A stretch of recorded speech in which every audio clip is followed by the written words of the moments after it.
Part 7. Indecisive Line. Even before the glorious revolution of 1688, the English and the Dutch became allies against King Louis XIV of France, who supported the deposed English King James II.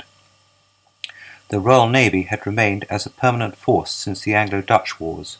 By this time, the difference between ships strong enough to sail in the line of battle and auxiliaries or cruisers, such as frigates, was clear. At Bantry Bay on the 1st of May 1689, the French were landing an invasion force to restore King James II. This time the French had the weather gauge and formed the line parallel to the English. The English did enough to prevent the French from landing supplies. The French inflicted more damage on the English but returned to Brest. The Battle of Beachy Head was a parallel line battle between an Anglo-Dutch fleet and a larger French fleet. The French fleet, under the Comte de Tourville, with 75 ships of the line, outnumbered the Anglo-Dutch fleet, which had 56. As at Bantry Bay, this was commanded by Admiral Herbert, Earl of Torrington. He was under orders to give battle, despite his own risk assessment. The Dutch squadron, under Cornelis Evertsen, led the line as it turned parallel with the French.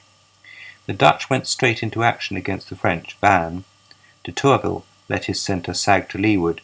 Torrington's centre edged away too.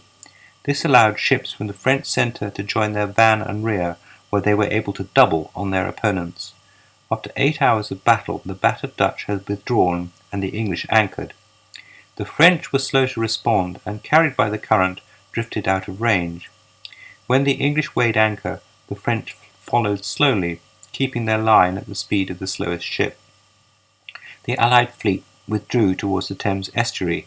They lost 1 English and 7 Dutch ships on the way. It was a victory for the French that aroused fears of invasion. These were calmed by King William's victory at the Battle of the Boyne the next day. Torrington was court-martialed.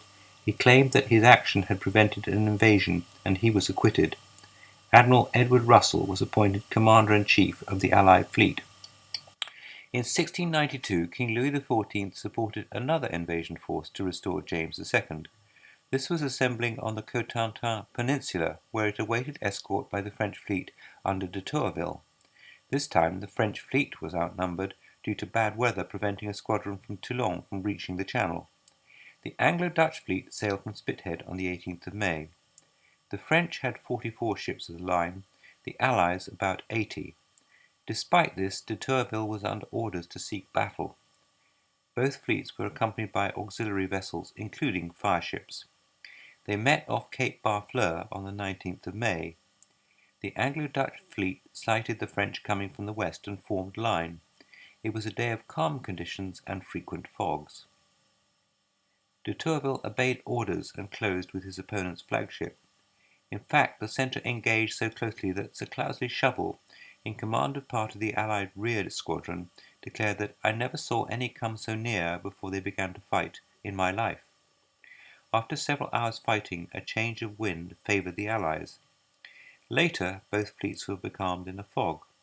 The turn of the tide allowed de Tourville to drift away on the ebb. His flagship, Roi Soleil, or Royal Sun, which had been disabled by the loss of her main topsail, tacked away from Russell's flagship, Britannia. The French flagship was followed by other French ships, who began to run. Later, as the ships anchored, a fireship tried to get athwart de Tourville's anchor cable, but de Tourville cut it and was towed clear. On the 20th of May, the Allies pursued the French, who were scattered to windward and struggling with the strong tides. From the 21st to the 24th of May, the Allies followed up with great effect. The leading French ships weathered the headlands of the Cotentin Peninsula to reach safety in Saint-Malo. The rearmost French ships were beached or driven into La Hogue, where the English sent in ship's boats and a fireship to burn 13 ships, including the French flagship, and the transports for the deposed King James's invasion fleet. After Barfleur and La Hogue, the French resorted to attacks on English, Dutch trade, also known as La Guerre de Corse. During the 18th century, there were several more battles in which the line proved indecisive. The French were often in a position where, to accomplish their mission, they could take the leeward position when the lines of battle engaged. This allowed their ships to disengage by turning downwind if necessary. At the beginning of the 7 Years' War, from 1759 to 1756, Admiral John Byng was sent to prevent the French conquest of Minorca. His 12 ships of the line met an equal number of French ships. He had the weather gauge and formed line parallel to the French. His adherence to conventional line tactics proved ineffective. As he tried to close with the French, his leading ships took a pounding, and his rearward ships, including his own flagship, failed to come within effective range. Unable to inflict further damage or relieve Minorca, he returned to Gibraltar, leaving Minorca to fall into French hands. For his failure, he was sentenced to death, pour encourager les autres, as Voltaire put it. During the American War of Independence, General Lord Cornwallis's army was at Yorktown on the Virginia Peninsula. He was expecting support and supplies from the British fleet. Instead, the Comte de Grasse's French fleet arrived from the West Indies. Admiral Thomas Graves's British fleet of 19 ships of the line tried to expel the French. They had to negotiate the middle ground shoals before they could close with the French, who came out of the bay and formed line.